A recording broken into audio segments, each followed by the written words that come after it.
السلام علیکم۔ میری نظر سے ایک تصویر گزری جس میں افغان طالبان کا ایک وفد ماسکو جا رہا ہوتا ہے مذاکرات کے لیے، اور میں رش کرتا ہوں ایسے لوگوں پہ کہ جن کی داڑیاں نوچی گئی تھیں جب امریکہ افغانستان میں داخل ہوا تھا، جن کے بچوں کے ساتھ ریپ کیا گیا تھا جب امریکہ افغانستان میں داخل ہوا تھا، جن پر حال ہی میں مدر آف آل بامز گرایا گیا تھا جو کہ ایک خاص اسکوائر کلومیٹر کے علاقے میں تباہی مچا دیتا ہے، جن کے 150-200 بچوں کو 6-7 سال کے بچوں کو مدرسے میں ڈرون اٹیک کر کے شہید کر دیا جاتا تھا۔ آج وہ جن کو داڑھی رکھنے پہ دہشت گرد کہنے کا لیبل ڈالا جاتا تھا، جنہیں پگڑی رکھنے پر دہشت گرد کا لیبل کہا جاتا تھا، جن کو فرقہ واریت کی بھین چڑھا کے تمام امت مسلمہ کو ان کے خلاف کرنے کی کوشش کی گئی، لیکن کسی دور میں انہیں گھسیٹا گیا تھا، آج وہ گھسیٹ رہے ہیں۔ کسی دور میں سپر پاور آئی تھی لیکن وہ خوددار لوگ، وہ غیرت مند لوگ جھکے نہیں تھے، بکے نہیں تھے، ڈٹے ہوئے تھے اپنے محاذ پہ۔ میں جھکا نہیں، میں بکا نہیں، کہیں چھپ چھپا کے کھڑا نہیں، جو ڈٹے ہوئے ہیں محاذ پر مجھے ان صفوں میں تلاش کر۔ آج جب میں ماسکو میں جاتے ہوئے اس وفد کی لوگوں کی تصویریں دیکھ رہا تھا، وہی دستار سر پہ سجائی ہوئی تھی، وہی چہرے پہ رسول اللہ کی سنت سجائی ہوئی تھی، وہی پانچے ٹخنوں سے اوپر تھے، وہی شلوار قمیص پہنی ہوئی تھی۔ میں رش کرنے لگا کہ ہمیں تو کالجز اور یونیورسٹیز میں جب بھی پڑھایا گیا نیلسن منڈیلا جیسے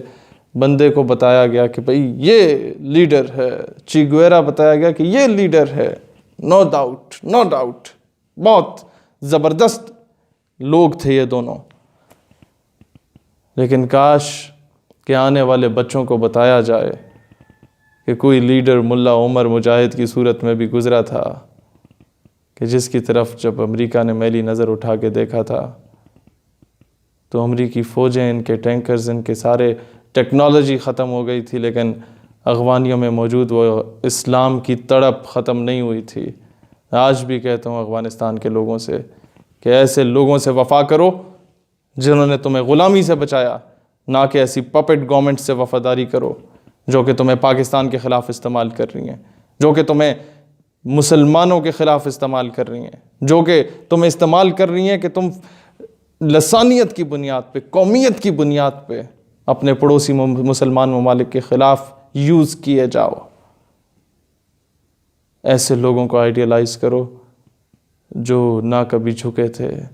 نہ کبھی بکے تھے۔ ایسے لوگ نہ صرف افغانیوں کے لیڈرز نہیں بلکہ پوری امت کے لیڈرز ہیں۔ ایسے لوگ، پوری امت کو فخر ہے ایسے لوگوں پر۔ اور ان پر اٹیک کیوں کیا گیا؟ آج تک ہم سے یہ بات چھپائی گئی کہ CIA کا میجورٹی آف دا اثاثہ جو ہے وہ یہ ہے کہ وہ افغانستان سے جو ڈرگز ہیں اس کو ڈیلنگ کر کے پینٹس کی کاسٹ پہ وہ لیتا ہے، بہت کم ریٹ میں لیتا ہے، اور بھاری ریٹس میں وہ تقسیم کرتا ہے جا کے میکسیکو میں، دوسرے ممالک میں، اور ڈرگ ڈیلنگ ہوتی ہے۔ جب ملا عمر مجاہد آیا تو 9 مہینوں کے اندر ان تمام ہیروئن کے اڈوں پہ، چرس کے اڈوں پہ، ان تمام کوکین کے اڈوں پہ انہیں اڑا دیا گیا تھا۔ اور جب وہ اڑایا گیا تو انٹرنیشنل کمیونٹی جو یہ جتنے بڑے بڑے بین الاقوامی سطح کے جو مگرمچھ بنے بیٹھے ہیں،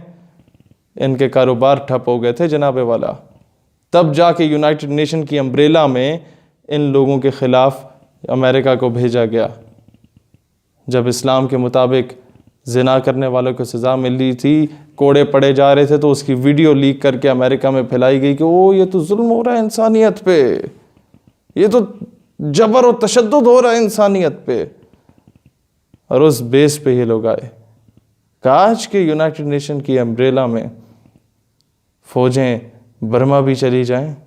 فلسطین بھی چلی جائیں، کشمیر بھی چلی جائیں، کہ جناب وہاں بھی کوئی ظلم کر رہا ہے بیٹھ کے،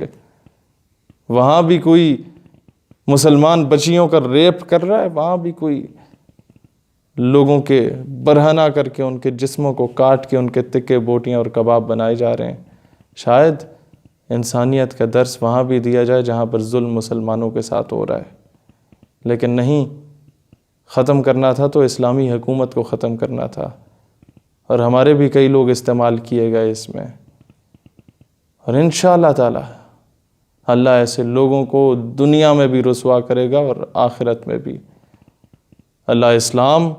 اور وطن عزیز پاکستان کا حامی و ناصر ہو۔ پاکستان پائندہ باد۔ دوستو، ہمارے تمام پیجز بلاک ہو چکے ہیں۔ اب یہ یوٹیوب چینل جو شہیر سیالوی کے نام سے ہے، اس کو سبسکرائب کریں۔ جو ویڈیوز آپ یہاں دیکھتے ہیں ان کو ڈاؤن لوڈ کر کے اپنے فیس بک پہ، واٹس ایپ پہ سب کو فارورڈ کر دیا کریں، تاکہ کسی طریقے سے جس آواز کو دبانے کی کوشش کی گئی تھی وہ آواز دوبارہ ابھر کے سامنے آئے۔ پاکستان پائندہ باد۔